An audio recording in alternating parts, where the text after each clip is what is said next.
Welcome to my new video. তোমরা তো ভাববে এরকম ভূতের মতো মুখ নিয়ে কেন হঠাৎ করে ব্লগ স্টার্ট করলাম।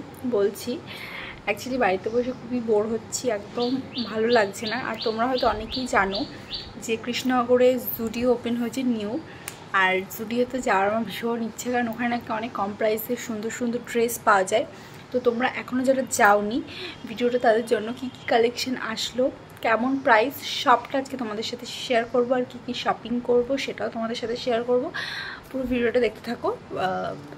এখন যাব, রেডি হব, খেয়ে দিয়ে রেডি হয়ে একেবারে বেরোনোর সময় তোমাদের সাথে আমি ভিডিওটা অন করছি।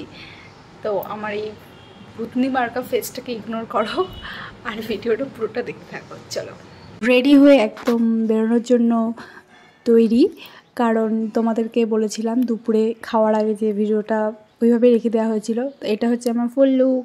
এত গরমের মধ্যে এই কমফোর্টেবল এইরকম একটা শার্ট আর প্লাজো ছাড়া কিছুই আমার চোখের সামনে আসেনি। আর বাইরে হাওয়া ছিল, সত্যি দারুণ লাগছিলো বাইরের হাওয়াটা। তো কে কে এখনও অবধি যাওনি জুডিওতে কমেন্ট করো। তো এই দেখো চলে এসেছে, এটা হচ্ছে কৃষ্ণনগর সেন্ট্রামে হয়েছে, নিউ হয়েছে।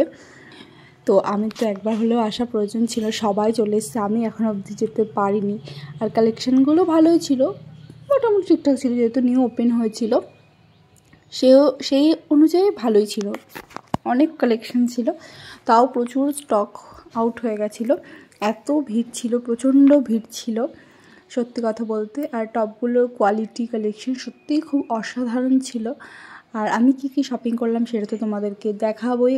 আর যা লাইন পড়েছিল কাউন্টারটায়, বিল করতেই মনে হয় আধ ঘন্টা লেগে গেছে।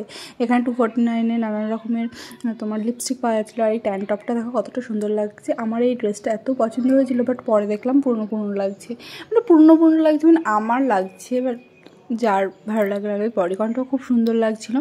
এখানে প্রচুর অপশান ছিল, তোমরা যেরকম খুশি নিতে পারো। এখানে কুর্তি অপশান ছিল। আর এটা হচ্ছে বয়েজ সেকশন, মানে নিচের গ্রাউন্ড ফ্লোরটা পুরোটাই ওমেন সেকশন আর ওপরের ফ্লোরটা পুরোটাই বয়েজ, ঠিক আছে। বয়েজ সেকশনে প্রচুর অপশান রয়েছে। আর এখান থেকে আমি আমার বুধুর জন্য, মানে আমার ছোট্ট ভাইটার জন্য একটা শার্ট টপ নিয়েছিলাম, খুব সুন্দর লাগছিলো, ইউনিক লাগছিলো বাচ্চাদের কালেকশানটা। তো ওটাই নিয়েছিলাম। আর একটা পরির জন্য, আমার একটা ছোটো বাচ্চা মেয়ে আছে, ওর জন্য টপ আর নিয়েছিলাম। আর এই ড্রেসগুলো এবার আমি ট্রাই করে দেখবো, মানে এগুলো আমি চুজ করেছি, এখন শিওর না তো কোনটা পরে আমাকে বেশি ভালো লাগছে। তোমরাই কিন্তু তুড়ি মেরে একদম চলে এসেছি তোমাদের সামনে। আর এই ড্রেসটা কেমন লাগছে জানিও, বাট এই ড্রেসটা না গলার সামনেটা একটু বেশি কাটা ছিল, আর ওই জন্য আমি ঠিক কমফোর্টেবল ফিল করছিলাম না। তো চলো নেক্সট ড্রেসটা তোমাদের সাথে শেয়ার করছি। এটা আমার খুবই পছন্দ একটা হয়েছে, ভীষণ পছন্দ হয়েছে ড্রেসটা, এতটা সুন্দর লাগছে না, পুরো একদম ক্লাসি লাগছিলো, হেভি লাগছিলো, হোয়াইটের মধ্যে ছিল। চলো নেক্সট ড্রেসটা দেখে নাও। এটা নর্মালি একটা কুর্তি নিয়ে আমি চুজ করেছিলাম, আর একটা টপ নিয়ে গেছিলাম। এই ড্রেসটা কিন্তু ভালোই লাগছিলো, কালারটাও বরাবর সুন্দর। আর নেক্সটটা হচ্ছে এই টপটা কিন্তু দারুণ ফিটিংস ছিল আর স্ট্রেচেবল ছিল, তো অল সাইজ অ্যাভেলেবেল ছিল। আর আমার এই ড্রেসটা খুব পছন্দ ছিল। তো কোনটা আমি এর মধ্যে শপিং করলাম তোমরা কিন্তু অবশ্যই আমাকে কমেন্টে জানিও, বা কোনটা আমাকে ভালো লাগবে সেটাও জানিও। আর এখানে দেখো 49-79 ক্লিপ, রাবার ব্যান্ড সব কিছু পাওয়া যাচ্ছে। আর দেখেছো ভিড়টা, দেখেছো? তো আমি শপিং করে বেরিয়ে গেছে, কী কী নিলাম অবশ্যই কিন্তু কমেন্ট করে জানিও।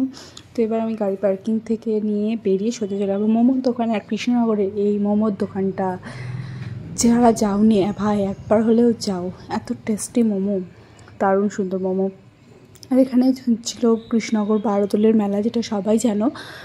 আমি এমনি গেছিলাম, এখানে হচ্ছে নানা রকম বিগ্রহ, পুরোনো দিনের বিগ্রহ রাজবাড়িতে রাখা ছিল। আর ভিড়টা দেখো কতটা ভিড় ছিল, আমাদের কোনো প্ল্যান ছিল না, প্ল্যান ছাড়াই যাওয়া হয়েছিল।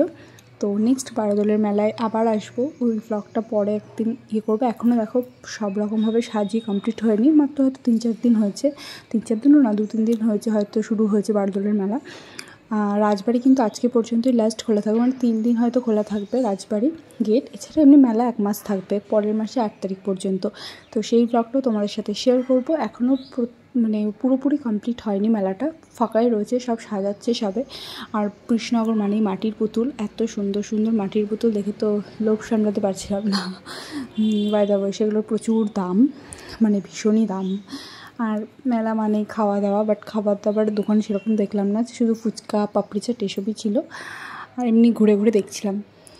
তো তারপরে দেখলাম একটা লস্যির দোকান, ইউনিক, দেখো হাতে সেই করে না ওই লস্যিগুলো, এগুলো অনেকদিন পুরনো, ওই পুরোনো দিনের লস্যিগুলো যেগুলো অনেক আগে দেখা যেত এখন দেখা যায় না, সেটা কিন্তু ভারতলা মেলায় এসে আমি দেখলাম। এটা আমি কোনোদিন দেখিনি, ফার্স্ট টাইম দেখলাম।